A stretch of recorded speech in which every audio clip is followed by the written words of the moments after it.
અને અત્યારે મહત્વપૂર્ણ સમાચાર આવી રહ્યા છે સુરતથી। સુરતમાં જ્યાં વરસાદનું રેડ એલર્ટ છે ત્યાં પલસાણા વિસ્તાર પાણીમાં ગરકાવ થઈ ગયો છે। જળમગ્ન બની ગયો છે આ વિસ્તાર। પલસાણામાં વરસાદી પાણી ફરી વળ્યા છે। સુરતમાં પલસાણાનો ટેક્સટાઇલ પાર્ક પાણીમાં ગરકાવ થઈ ગયેલો જોવા મળી રહ્યો છે। રસ્તાઓ પાણીમાં ગરકાવ છે। રાજહંસ ટેક્સટાઇલ પાર્કમાં ઢીંચણસમાં પાણી ભરાઈ ગયા છે। ધમધોકાર વરસી રહ્યો છે મેઘો અને આ મેઘો મુશ્કેલીઓ પારાવાર લઈને આવ્યો છે। એક્સક્લુઝિવ દ્રશ્યો અત્યારે અમે આપને બતાવી રહ્યા છે। આ પાણીની અંદર નાના નાના હોડકા તરાવતા લોકો જોવા મળી રહ્યા છે। લોકોને ઢીંચણસમાં પાણીની અંદરથી પસાર થવા માટે થઈને મજબૂર થવું પડ્યું છે। મનીષ પરમાર અત્યારે ગ્રાઉન્ડ ઝીરો પર અત્યારે હાજર છે। મનીષ, આપની પાસેથી જાણવા માંગીશું કેવી પરિસ્થિતિ અત્યારે પલસાણામાં, કેટલી મુશ્કેલી?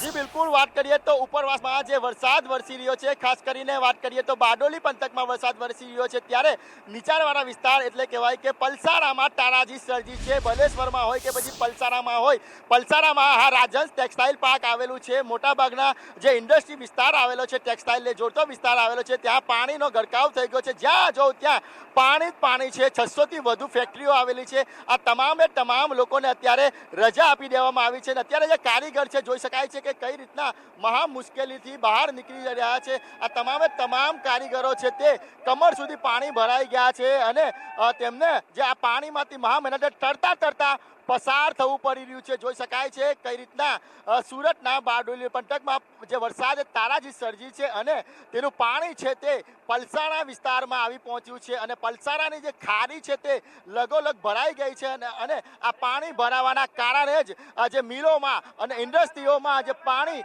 ભરાઈ ગયું છે અને એના કારણે લોકોએ ટ્રેક્ટરથી અને ટેમ્પાનો સહારો લેવો પડી રહ્યો છે। ટેમ્પાની અંદર આવી પડ્યું છે આ લોકો છે, તેમની સાથે જાણવાના પ્રયાસો કરીશું। ભાઈ, કઈ રીતની પરિસ્થિતિ અત્યારે? અત્યારે વરસાદ 2 દિવસ થયો ને એના કરતાં અહીંયા પાણી ભરાઈ ગયેલો છે।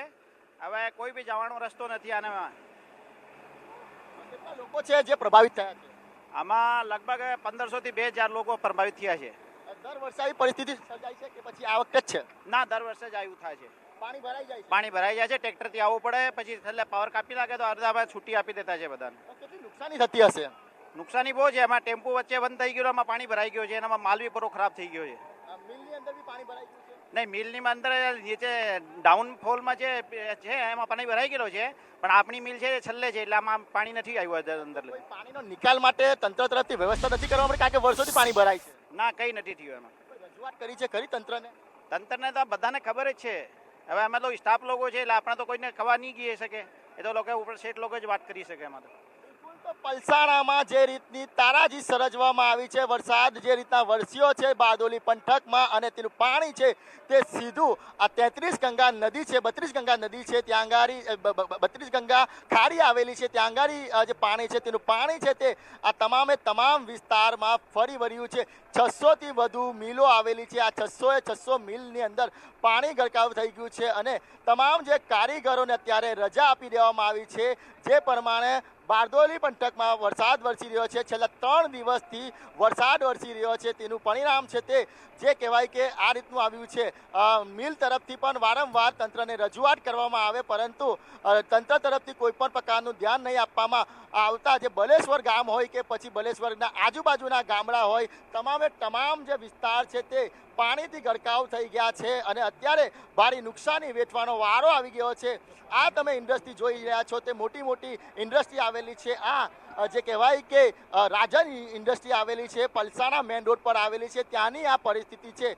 તમામે તમામ લોકોને રજા આપી દેવામાં આવી છે। સાથે જ વાત કરીએ તો જે જળસ્તર છે તે સતત વધી રહ્યું છે। જે હિસાબથી વરસાદે આજે સુરત જે જિલ્લાની આજુબાજુ વિરામ લીધો છે, પરંતુ ઉપર પંથકમાં હજી પણ જે વરસાદ છે વરસી રહ્યો છે તેવું લાગી રહ્યું છે। જે પ્રમાણે હવામાન વિભાગે આગાહી કરી હતી અને આ આગાહીના પગલે જ જે દક્ષિણ ગુજરાતમાં વરસાદ છે તે વરસી રહ્યો છે અને આ પ્રમાણે અત્યારે તારાજી સર્જી છે।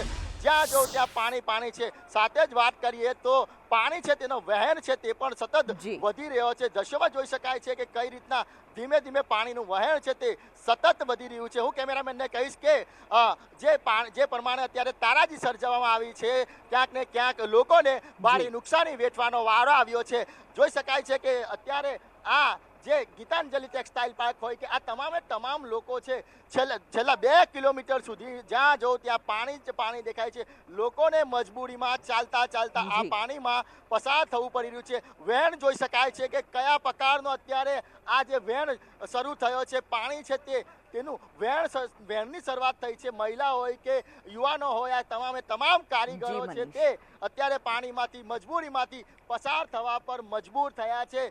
જે જોઈ શકાય છે એટલે કહેવાય કે દક્ષિણ ગુજરાતમાં જે પ્રમાણેની આગાહી કરવામાં આવી હતી અને જે સતત વરસાદ વરસી રહ્યો છે, ખાસ કરીને વાત કરીએ તો બારડોલી પંથકમાં જે વરસાદ વરસી રહ્યો છે તેને પાણી છે તે ખાડીઓમાં આવ્યા છે અને 32 ગંગા જે ખાડી છે તેમાં આવ્યા છે અને 32 ગંગા જે ખાડીના પાણી છે તે પલસાણા વિસ્તારમાં ઠેર ફરી વળ્યા છે. એ પછી બલેશ્વર ગામ હોય કે પછી આ રાજન ઇન્ડસ્ટ્રી હોય, તમામ વિસ્તારમાં પાણી ફરી વળ્યા છે. જી બિલકુલ મનીષ, હજી પણ દક્ષિણ ગુજરાતમાં રેડ એલર્ટ છે વરસાદનું. આપ પરિસ્થિતિ પર નજર રાખશો. ધન્યવાદ આ ગ્રાઉન્ડ ઝીરો રિપોર્ટ માટે.